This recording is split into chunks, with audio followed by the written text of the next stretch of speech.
let's go look at our graph, and then we'll look at our data here. So looking at the dyno graph, 235 horsepower, 168 torque. So definitely jumped in power going from 0 to 10. So what we're gonna expect as a result of this, it's gonna show that it might need more fuel. So where on the bottom end it was rich before, it might have gotten more appropriate fueling and the closed loop correction wasn't taking as much fuel out. And now on the top end, we've gained some top end power. We should find that it probably is trying to add some fueling back in. It was adding too much before we added 20%, but it probably is gonna be adding beyond that point. So let's go in here, let's just do a file save and we'll overlay our 0 to our 10 degrees so we can see exactly what's going on. So I'm gonna go into the save run option and then I'm gonna go up here to VTEC, VTC, and we'll call this 10 degrees so we know what that is. And then we'll switch over here to the analyze screen.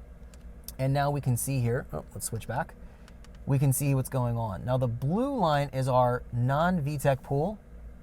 We can see what that looks like. We're gonna be using it a little bit later on, so we'll leave that up on the screen. So the red line was 0, the yellow line is 10, obviously it likes that. So we're gonna go ahead and try this at 20. Let's look at our data here. Let's actually flip back in. Let's get the dyno screen ready.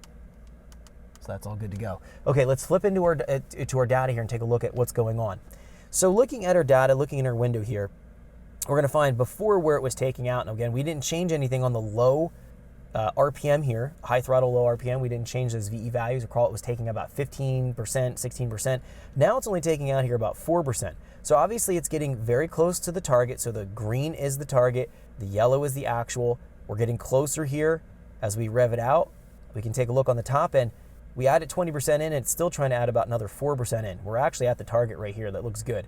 So if I didn't have a chassis dyno and I was trying to evaluate my change from 0 to 10, I would know that for sure on the mid and low RPM, it was gaining torque and power because it wasn't as rich. And then on the top end, I would assume that it's also gaining power because I added 20% in, again, just to get ahead of the curve there so we didn't hit that max limit of the closed loop compensation. But we're finding it still needs some additional fueling here. That would point towards, as we move more air, as we make more torque and horsepower, we're needing more fuel. That would tell me that was a positive change in the variable cam timing. So that's how we would tell if we didn't have a chassis dyno. Okay, let's go and jump over here to our knock. Let's peek in here and take a look. Now here we still registered 2 counts as we're looking at this. We might need to bump our threshold values up just a little bit more, just so we don't have any of that activity. Yeah, everything, it's always above 7,500, so we need to raise up our values here. So let's go in, I'm gonna add another, let's say 15%, just get my threshold line a little bit higher so it's not triggering any of that knock retard, because again, we haven't changed our timing, and we should see here, if we zoom in, we should see a relatively kind of consistent and even pattern as we're going up. One thing is right here, we kind of have this line that goes like this, and then it kind of has another hump or change right here. I'm just gonna bump this up a little bit higher, so I'm gonna do Shift H here, and make this line a little bit more linear in terms of how it presents itself here in the table. So we should find the line looks more like this rather than having this kind of hump and then coming back up again.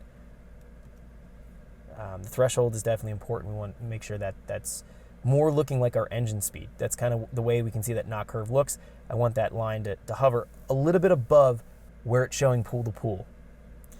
Okay, so that should be all right there. Let's look at our variable valve timing.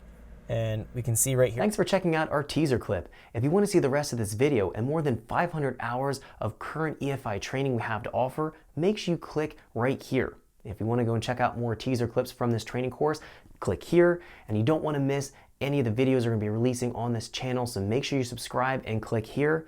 Thanks for watching, and I'll see you guys later.